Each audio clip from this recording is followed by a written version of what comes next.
Hello and welcome to Quirky Cat Crafts. This is Sherry, and today I'm going to be making up some different variations of texture filler tiles, and I figured I would go ahead and film it and show you guys some of the methods that I use.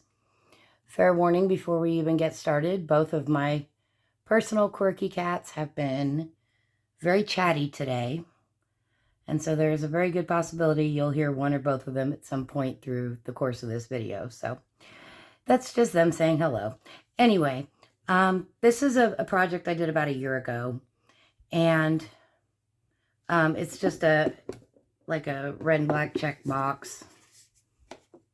Oh, I forgot I had that. I have this ribbon I was going to put on the edge of the lid. I'll have to get to that. Anyway, and this was just like literally a quick project I did one day before I went to bed. I kind of needed a craft fix, so it was all tiles that I had already made. And as I was putting it together with the red and silver and black and white, and I just felt like it needed something more. And since Mickey and Minnie's shoes are yellow, I dug out my yellow box and threw in a couple of yellow tiles, and I really liked the effect of that yellow, that pop of color. Because yellow is not a color I generally use, not for any particular reason. I just haven't used a lot of yellows up to this point, so I don't have a whole lot of yellows on hand, so I figured I would make up a few batches of just generic yellow textured tiles and go from there. So this is a project that I made, another one of those ones I can't sell because it's Disney, but it's cute. Anyway, so we're going to set that aside. Oh, Lord, I have no room over here, you guys. My room is a mess. So this is my storage method for my textured tiles, filler tiles. I have 20 of these boxes, and I wish I knew where to get more, but I bought them used off of Facebook Marketplace from somebody for like $1 each. And I really like them because the dividers come out so that you can make bigger spaces if you need to. So anyway, so I have 20 of these, and when I do my craft room tour, I'll show you how I store them. But this is my yellow box, and a lot of these are, like, literally, these were ones that I made when I very first started doing this, and that may or may not ever get used. I don't know. Some of them I don't know, but I just felt like I needed to make some more varieties. So also, this is Sculpey 3, and I had mentioned in past videos that Sculpey 3 will crumble when you try to cut it after baking. And so that's why I have these weird kind of, that one's not bad because I haven't cut on it yet, but it's really hard to get a straight, clean cut. So be aware of that. Souffle cuts the best. Primo also cuts fairly well. And this is just, I mean, I have such a hodgepodge in here that I've made for various things, or just because. And I don't know, like I said, I feel like I needed to make some more and have them a little more up to date and current. So I'm going to do a couple of different variations. I also have some new yellow clay colors that I've never used before, so because you can tell that a lot of these are the same color of yellow. So here's another example of how Sculpey will just crumbles when you try to cut it. So anyway, so that's my storage for my filler tiles. Now we're going to set that aside. Again, no room. Holy moly, guys, this is terrible. Okay. All right, so this first method that I'm going to do is a stencil. So this is just a stencil I got out of the craft department, and I'm actually going to do this one on black clay.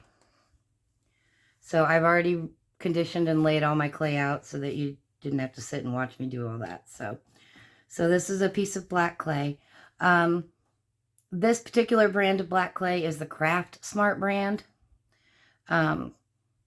It cuts fairly well after baking, and it is less expensive than Primo or Sculpey, but it is kind of a duller black. Primo is a lot, I guess, shinier. So depending on what you're using it for, but because I'm going to, it's just the background and it doesn't need to be real pretty. So you put the stencil down and then you roll over it a couple times with your roller just to get a good seal between the stencil and the clay. And it also makes the clay stick up just a little bit through the design. And do I want to do paint or powders on this one? Because I have another stencil. I think I'm going to do paint on this one. So this is just a pearl lemon yellow. I have no idea how this is going to look, but we're going to give it a go. I haven't even opened this one. Something that you need to know more in regards to the mica powders is that they will look different on different colors of clay. I'm going to kind of jump over to something else here real quick. So this is Sunlight Gold.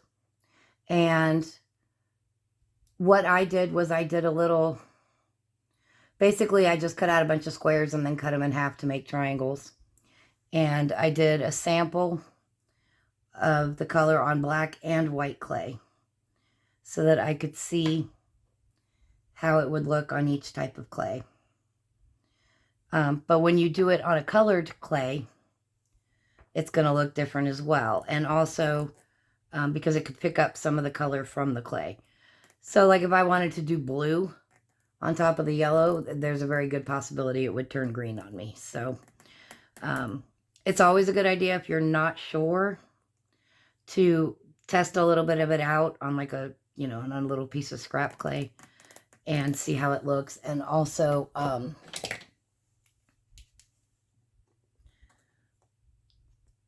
wow, sorry, train of thought just derailed on me, guys. Be aware that after baking, it can change the color as well. So in its raw form, it might look one way. Wow, they are not messing around with sealing this paint. You guys, this is ridiculous. Oh my gosh. Oh, good gravy. So just be aware of that, and you kind of got to just do test runs. Now I have yellow paint all over me before we even start. All right. So I'm a mess. So we're just going to paint over the stencil. And so I'm just squirting a little bit out onto a paper plate. I have palettes, but I'm lazy. And I tend to forget to wash them out. So, okay. So you just take a little bit of the paint and apply it. It is going to take a couple of coats, just like in any other painting project. And yes, you can paint before baking. You can also paint after baking. With the paint, you can go either way. So we're just going to do a quick first coat because since I can already tell it's going to need a second, possibly a third.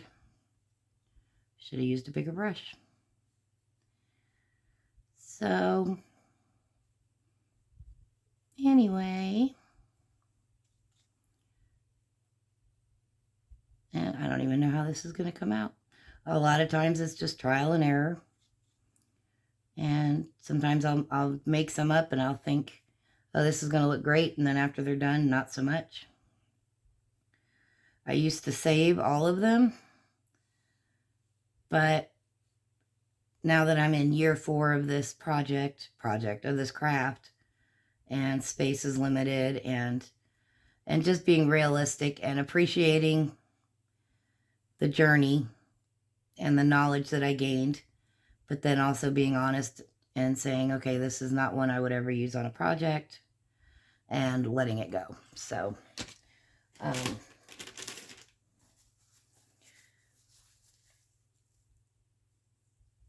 okay, so we're gonna, sorry you guys, I'm not as prepared as I thought I was. I thought I was so prepared, not so much. I'm just trying to get as much of the yellow paint off me because I don't want to transfer it to the other clay. So, and acrylic paint, of course, dries fairly quickly, so it won't take long. But we're going to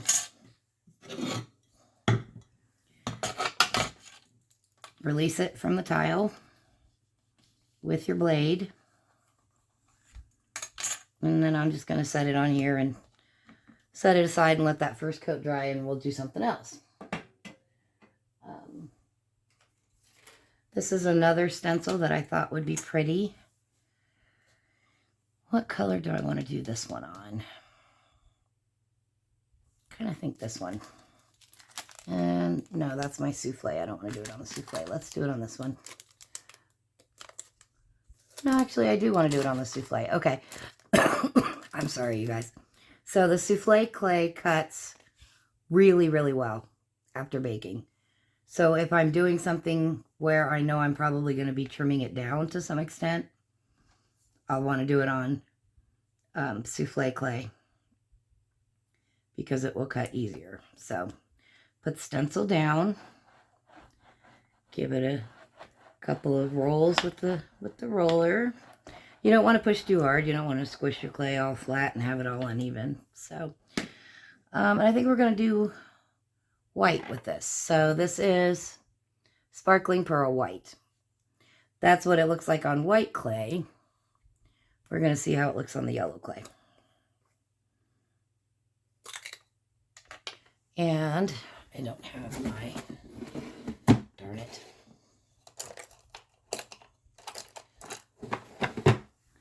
So this is like a little makeup brush. And it still had powder in it from a previous. Okay. Mica powders does not take much, you guys. It really does not take much at all. You can apply it with your finger. You get a little bit on your finger. And you can rub it on that way. Or you can use a brush to apply it. So, which is what I am going to do. And once the mica powder hits the clay, because the clay is sticky, it will stick to the clay. But if you wanted to try and put a different color on it after you already put one, the new color will not stick. Just FYI. Lessons I've learned through trial and error. A lot more error. Quite a few trials.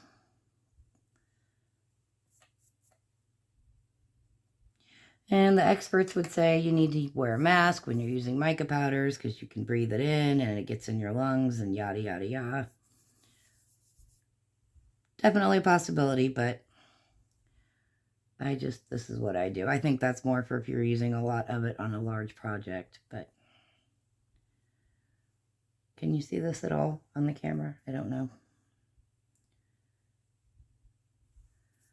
So this is just going to kind of give it a subtle effect, I think. We're going to see when I take the stencil off, because I've never used this one.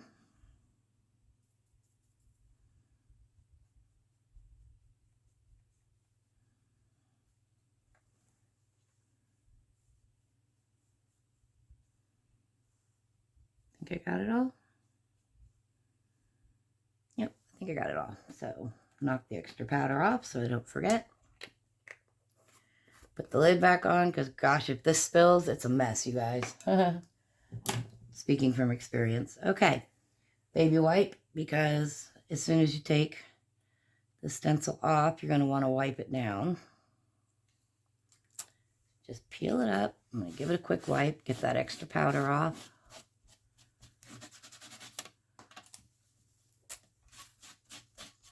Okay, set that aside. All right, yeah, that's kind of pretty. Kind of pretty. Okay, so we're going to release it. Cut off the edge there, and then I'm going to turn it.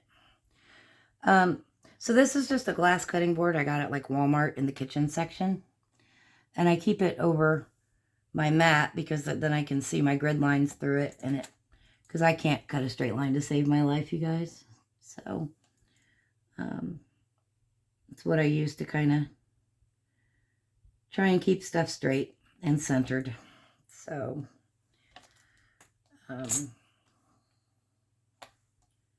then, oops.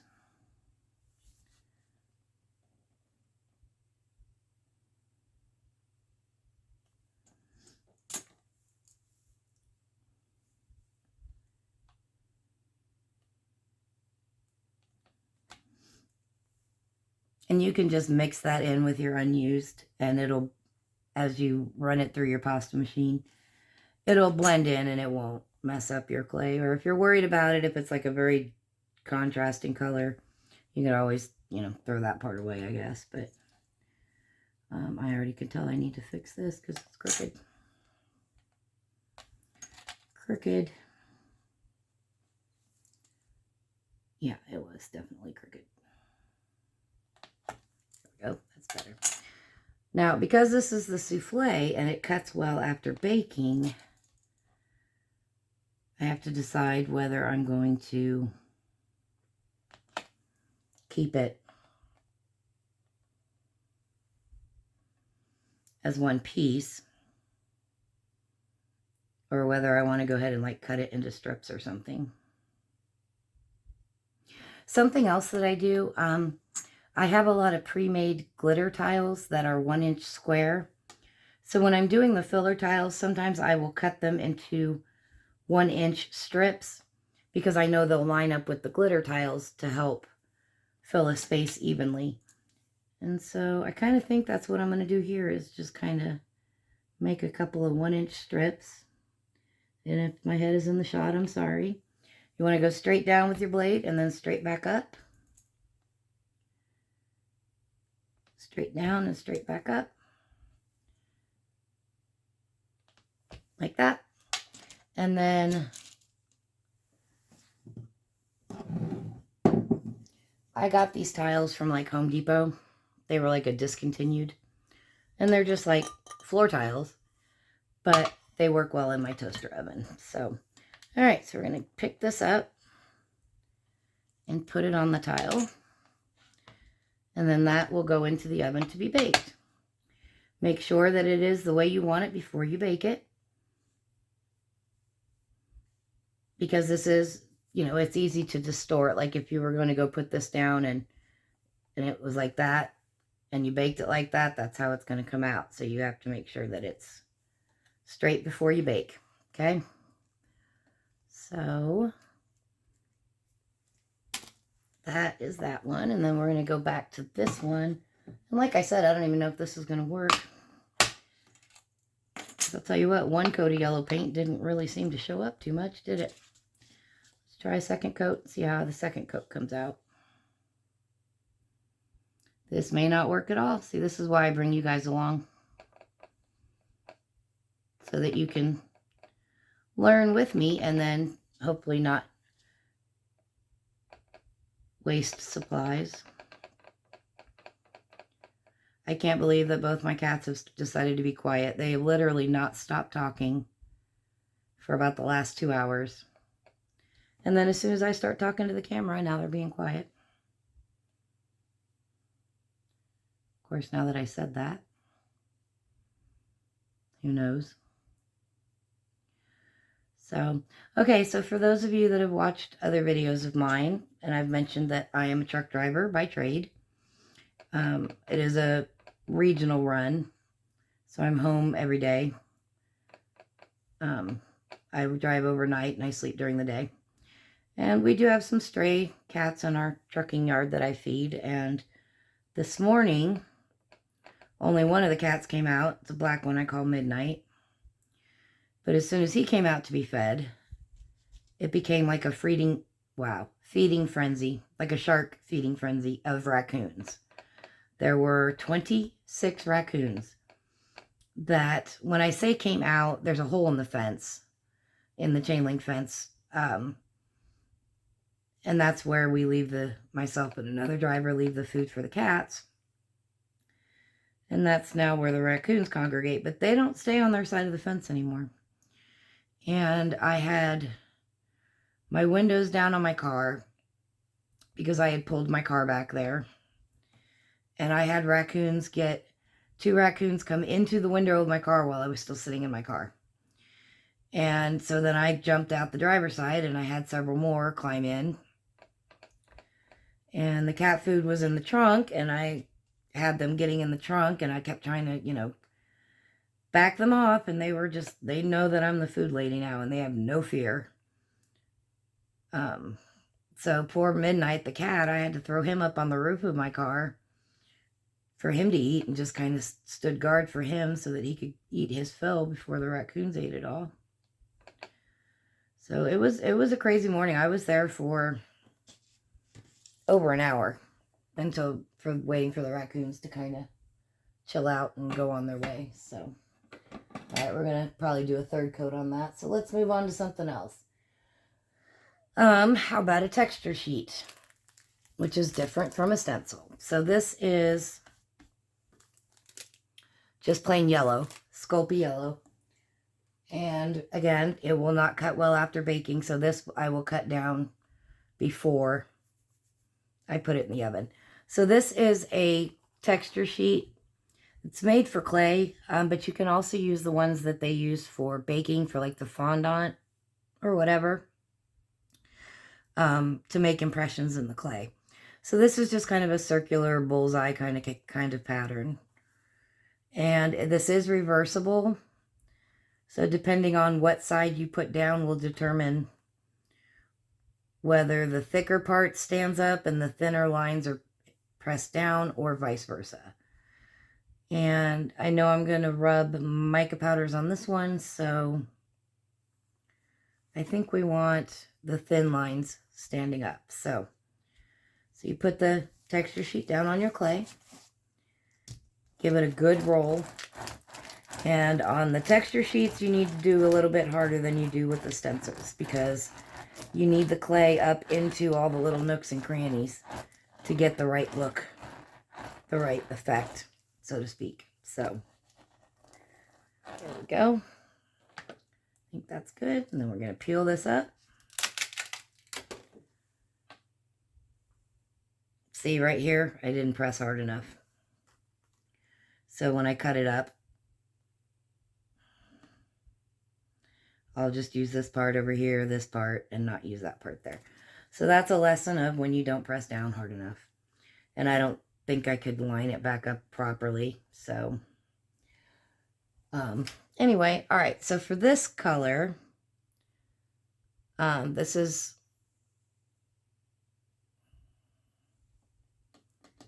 Sunlight Gold. No, I think I want to use just the bright yellow. This is called Bright Yellow Pearl X powders. These I ordered off of Amazon, Baltic Day. It was a huge set of like over 100 colors. But I'll be honest with you, there's such a subtle variation between a lot of them that it really wasn't worth the amount of money, because a lot of the colors look so similar that it's just not really worth it. Okay, so we're going to just do bright yellow on this. So it'll be yellow on yellow.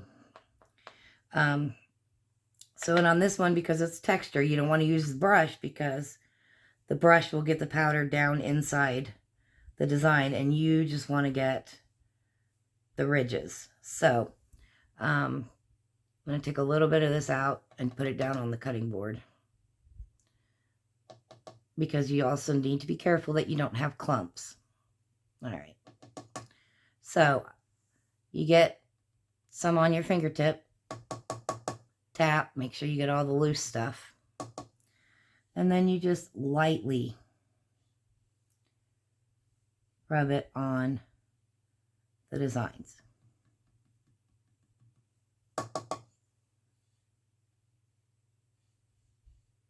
And if you have too much, it'll go down into the grooves. It's not necessarily a bad thing, but you don't want big clumps down there. A little bit in some areas is not a big deal, but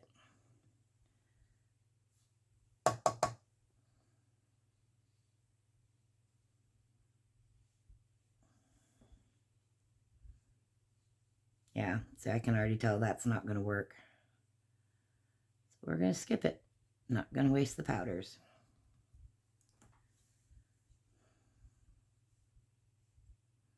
So just very light pressure. See right there, I had too much and it smeared.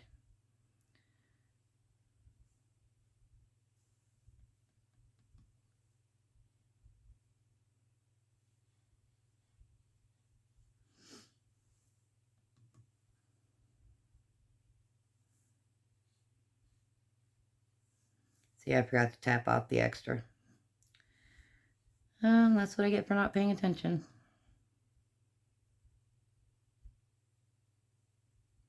And it doesn't need to be pristine because you're just kind of giving a hint of color here.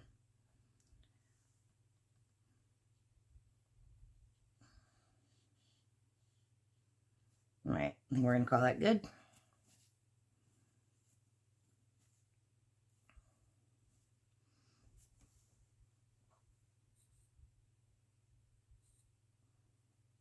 Got way too much powder out.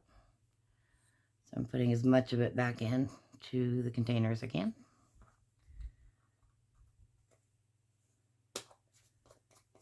And clean off my finger and clean off the board, because otherwise that will get on the next color of clay. And you don't want that. All right, again, going to release it from the cutting board. And you need to be careful, because if you just like grab it and pull, it will distort your pattern, which may not matter on some. Other ones you need to be more careful. So, all right, cut that edge off. And if my head's in the shot, I'm sorry, but I need to be able to see where the line is.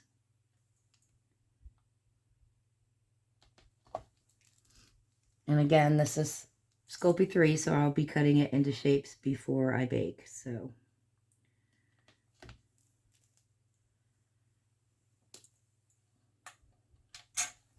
and also because, see how easy that was to distort just by repositioning it. Gotta be careful, guys. All right, so we know that this area has some good pieces.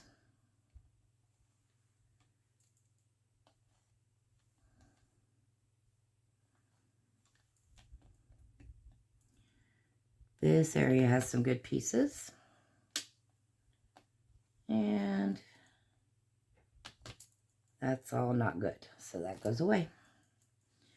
So let's see.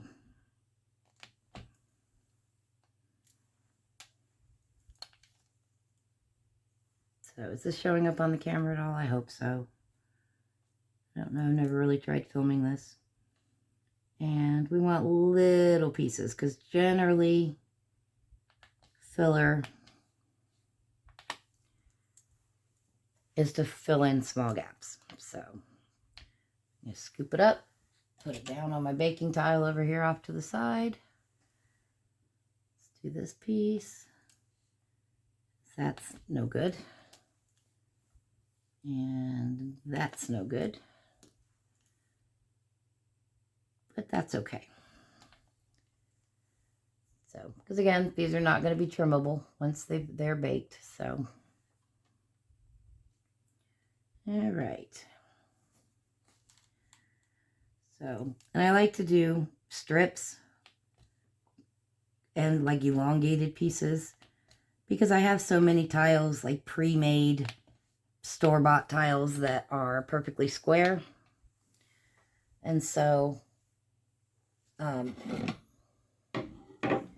you know, these need to be like more rectangular, more variations in size to fill in the gaps. So,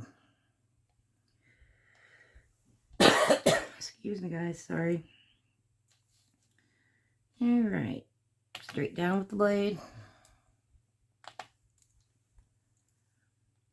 And I think we're going to go long way strips on this one. Why not, right?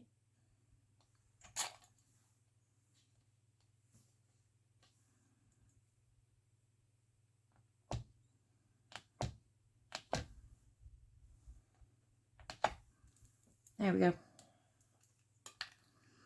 So, and you know, the other thing with the filler tile is that they don't need to be pristine and perfect because they're not focal pieces. They're just kind of subtle background.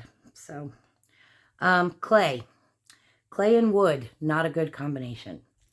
I haven't experienced this in person, but I know of someone who left unbaked clay on a wood dining room table and it ate through the finish. So I always put it back on the wrapper, and then whatever I don't use goes into a Ziploc bag.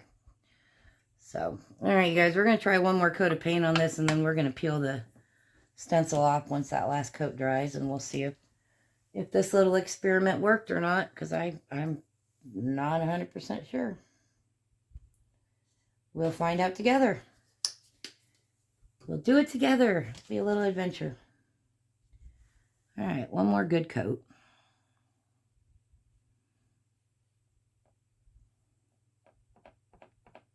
Oh, sorry, my tile's rattling. So anyway, I hope everyone is doing well, and fall has definitely arrived. It's actually below freezing here in Kansas right now. So I guess technically we kind of skipped fall and went right into winter. I'm not real sure about that, but I froze my tail off this morning waiting for the cats to eat their fill and waiting for the raccoons to go away, because I just had my lightweight hooded sweatshirt and I didn't have my heavy coat. So definitely mental note to make sure I take that with me on Monday. So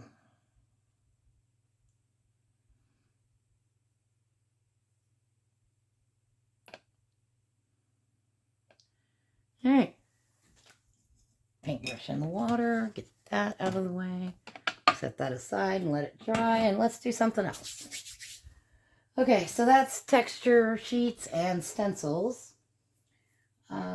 This is kind of another variation of textured sheets. They're just like the wheels, and I have a huge variety of them. And I think these are made for, like, you put a small ink pad in here, so that as you're rolling it across paper, it picks up ink and gives you a long, even stamp. But because I'm doing it on clay without ink and I'm just wanting the impression, it works really well to just get a straight line. And this is kind of like a little bit of a flower design. And this is one that I definitely know I will trim down while it's in use. So we're going to do it on the souffle. That's not the souffle, but it is Primo. Primo cuts well also. I forgot I already used the souffle for that other one. So, okay. All right. So let's go like this. You've got your clay and you get your wheel started, even pressure, because otherwise you're going to end up with a weird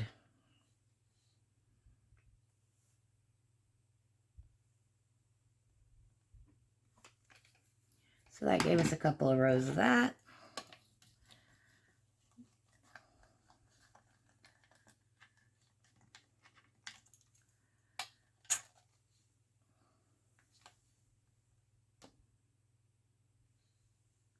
And I'm feeling it, and I can tell that I didn't push down hard enough. So we're going to flip it over and give it a harder push.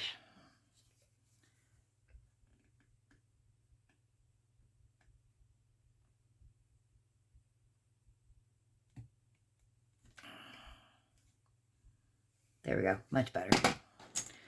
All right, so we're going to release.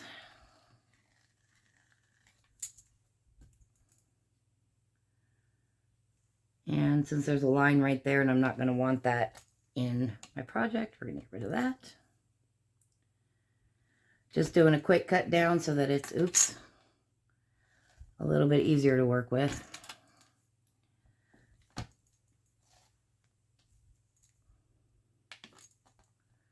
And then we'll give it a good trim. Set that aside for now. All right. I think we'll just go ahead and cut it in half-ish. And now we're going to straighten it up. So, all right.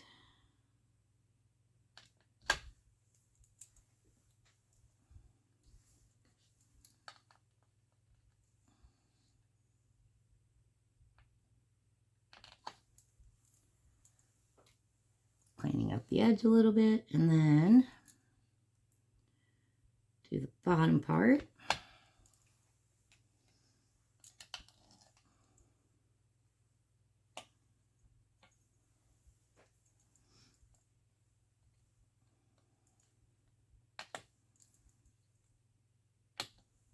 Okay, there's one.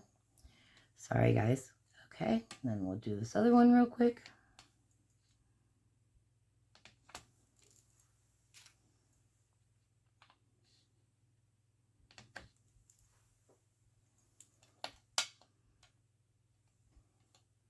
And on this one, I'm going to use a kind of a glitter gold mica powder. And we're going to see how it looks on this one. So where is my glitter gold? That's Sunlight. That's my sparkling pearls. Brilliant gold. We're going to try this one, see how it looks. Because I just kind of want a subtle effect. Because again, it's just a filler.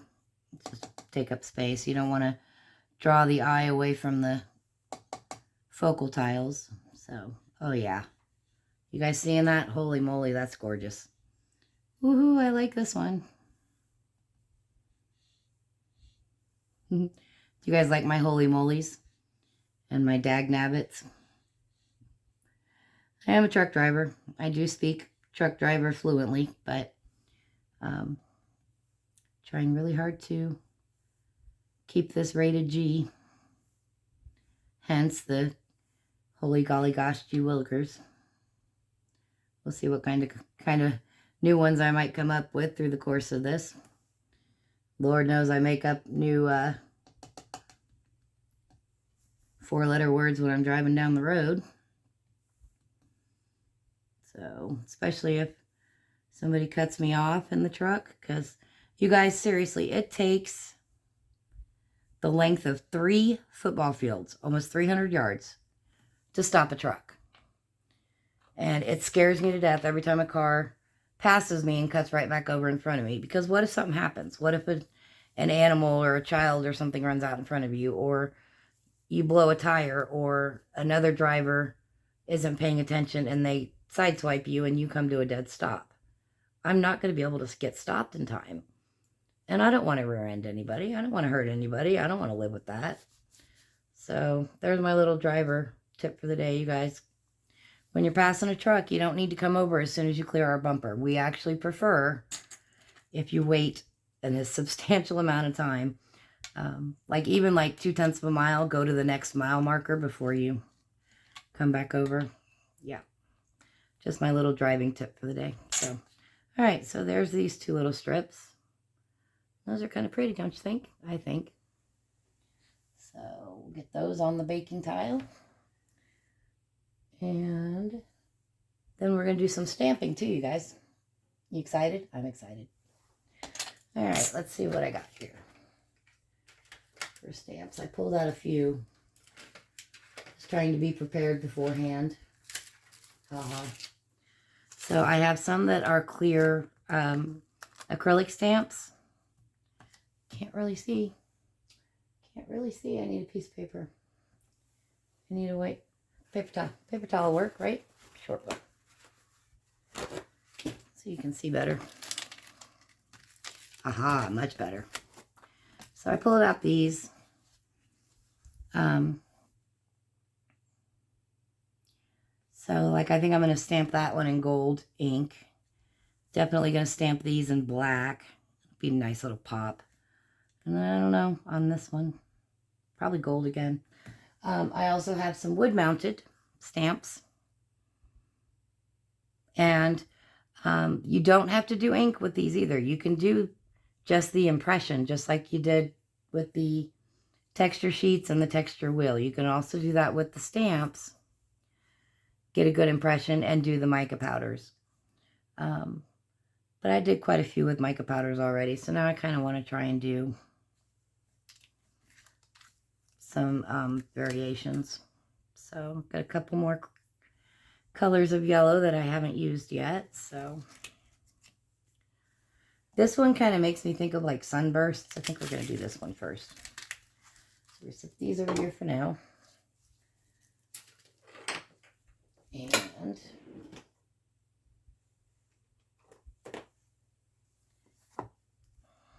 I don't know how this is going to look on this color of yellow with the gold ink. We're going to find out, guys. So that's what I really enjoy about working with the clay, is that it really is like a,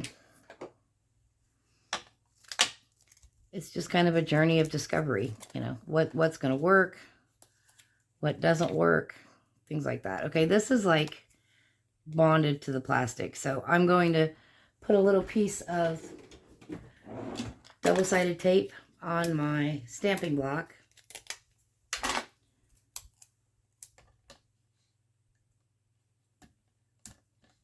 To hold this down securely, or fairly securely. So there we go, there's that. And we're going to try it with the gold ink first, see how it comes out. I really, you know what? I don't think I want to do it on this color. I want to use that with the black ink. Look at this color. This is a new color. Sculpey Primo. It's called Butter Yellow. And I haven't worked with this at all before, but I bet the gold ink is going to really pop off of that. So let's give it a go here. So when you're inking your stamp, you want to make sure you get good coverage.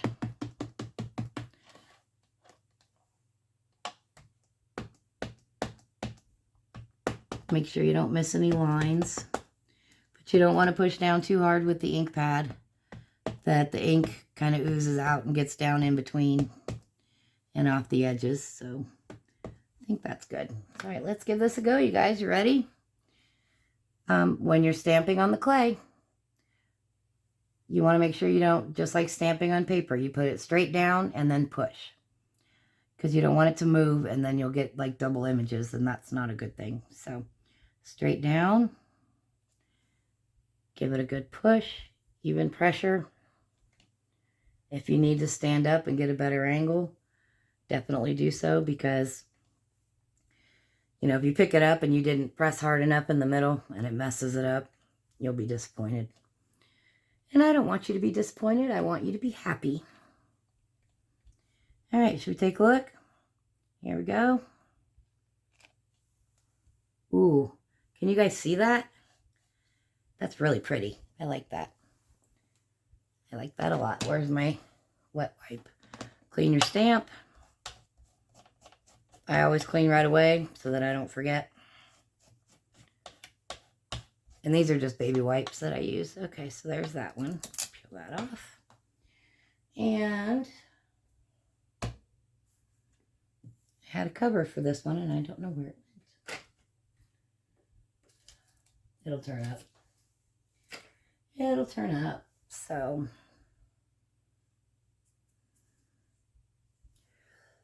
I think we're going to cut this out and then rerun this through my pasta machine, because I want a good square for this other stamp I want to use on it. So, all right, so we're going to, and again, this is Primo, so it should cut fairly well after baking.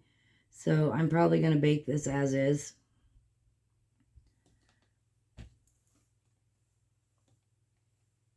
Oops.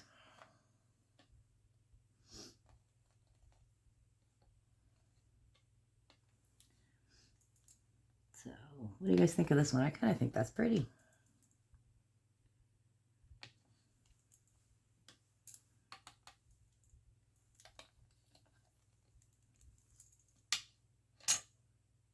Clean up the the edge there, clean up the edge there. Yep, pretty happy with that one. It's going on the tile to be baked. All right, let's see how this came out real quick. Get the stencil up.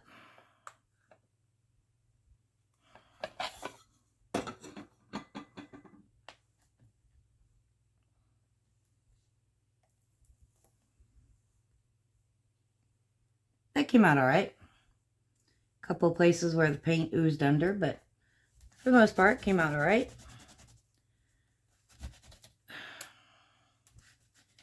Yep, nope, need a new baby wipe. That one's dry. Here, hold on a second. Set that aside. Let's give this a good clean.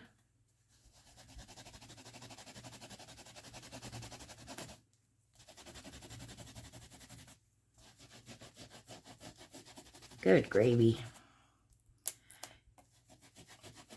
Of course, you can also wash these in the sink. Soap and water. And my craft room is, ooh, look at that mess. My craft room is actually the master bedroom of my townhome. And so it has its own bathroom, which is convenient so that I have a sink nearby. Because I sleep during the day and the master bedroom is at the front, and the back bedroom, what's my backyard is just woods. So it's a lot quieter in that bedroom during the day. Don't hear the traffic, don't hear kids running around screaming, dogs barking, all that kind of stuff. So and then also I have way more craft stuff than I do stuff that needs to go into a bedroom. So when I moved into this townhome 3 years ago, I made the decision that the master bedroom would become my craft room, which, you know, it's just me and the cats, so I don't need a lot of space in the bedroom. I just use it for sleeping. So, all right, dry it up a little bit. There we go. There's that stencil. Setting it back aside.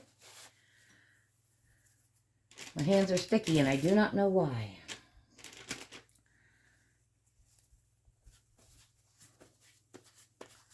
Baby wipes. Craft room's best friend. All right, let's give this a quick trim. Just going to go to the edge of the pattern. I'll leave those in there. I might trim them off when I go to use them in a project. Those two that were that paint bled through. But it's not too awful bad, so for right now we'll leave it. And this is the Craft Smart clay, which does cut well after baking. So this is another one that I'm going to bake as is, because there's nothing more frustrating than having a filler tile that is just a wee bit too small or too short for the space that you need it to fill. So, all right, done with that. So we're going to put the black clay back. So yeah, unused clay I keep in Ziploc baggies, and then I've got drawer units off to my side where I keep opened clay. And then my unopened clay is on a newly acquired, I think it's an old mail sorter cubbies. It has 128 cubbies on it.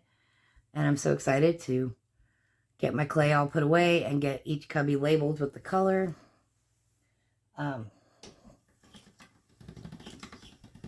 So help me keep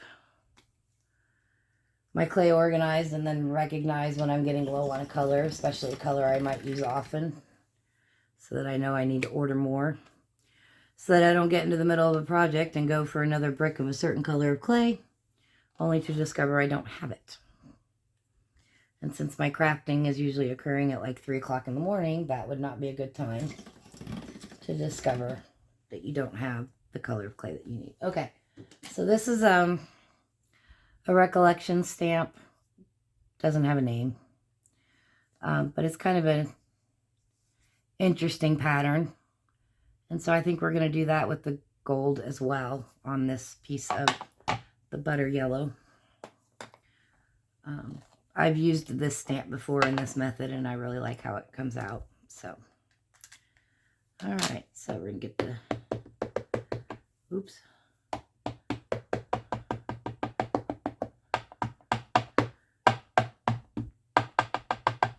Again, you want to make sure you have good coverage. You don't want to lift the stamp up and find a big blank spot right in the middle. Or worse, where it kind of sort of stamps, but not really. I think we're good. So let's give this a go and see how it looks, guys. You ready? So we're going to place it down. And I'm actually going to stand up, and the camera might shake a little bit. If so, I'm sorry. Just popped my back pushing down on this. It's good to know for future reference. My back hurts quite often because driving the semi-trucks is not back friendly. Hard on the back, definitely. All right, let's see if we got good stampage here. Holy moly. What do you think of that, guys? It's so pretty. Cleaning up the stamp. Just quick wipe down with the baby wipe. Crafter's best friend. Did I say that already? It's because it's true. All right, so let's give this a trim. I don't know if this one actually qualifies as yellow per se. I mean, it is a yellow color of clay, and it'll probably go in the yellow box. I do also have a gold box, but oops, I forgot to peel it up. See, I almost distorted the whole thing. You guys probably would have heard a non-family friendly version of Dag Nabbit had I done that. Pay attention, Sherry. Okay. So we're gonna trim up here. Trim it down here. And where did the wrapper go? This is Sculpey Primo, so it should cut okay after baking. So we're going to bake this as is. Now see, it's kind of crooked there a little bit, so I'm going to just kind of give it a tap with the edge of the blade. And make sure we got a good straight edge. Straight enough. Good enough. I'm a good enough person. I'm not a perfectionist. Yeah, that's good enough. Look at that, you guys. That is so pretty. Okay. All right. So now we're going to go on to this bright yellow here. And I really need to run this through the pasta machine one more time. So there's black. Okay. And then we're going to do some stamping with some black ink. How about that, guys? All right. Let's see.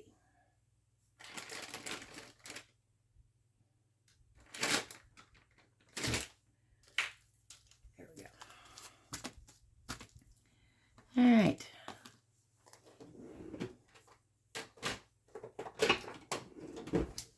So this is the black ink that I use. It's by Ranger Archival ink, jet black. It's permanent and waterproof. So some inks that I've used that even after baking, and then I went to varnish over the tile, and the ink smeared and totally ruined the tile. So that's when I learned to invest in the archival ink. Okay, so these are just some, I don't know, little kind of almost abstracts. I'll probably do one of each. Might as well. And then I can pick 2 or 3. Do these come off, or are they totally bonded? They're bonded. That's good to know. All right, so sometimes the clear stamps will come on these like clear plastic, but they're like, well, that one's kind of peeled off, but yeah, they're like glued to it. So I've actually ripped stamps before trying to take them off. Is this going to be big enough? Yes. Okay. This is an old piece of double-sided tape. It's not sticky anymore. Well, it's a little sticky, but I don't think it's sticky enough. Oh, really? Usually it peels right off. All right, fine. We'll do it on this side. I am smarter than you, stamp block.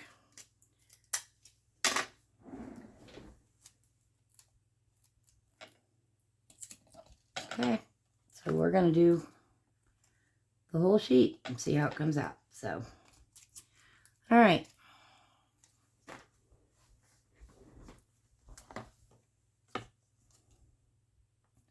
Putting it down on the pad. I just re-inked this, so hopefully I was noticing that I was stamping things and it wasn't coming out crisp and clean. So I got some re-inking. Okay, that looks like pretty good all around coverage. So we're just going to go straight down and go for it. Ready? 1, 2, 3, down. Give it a good push.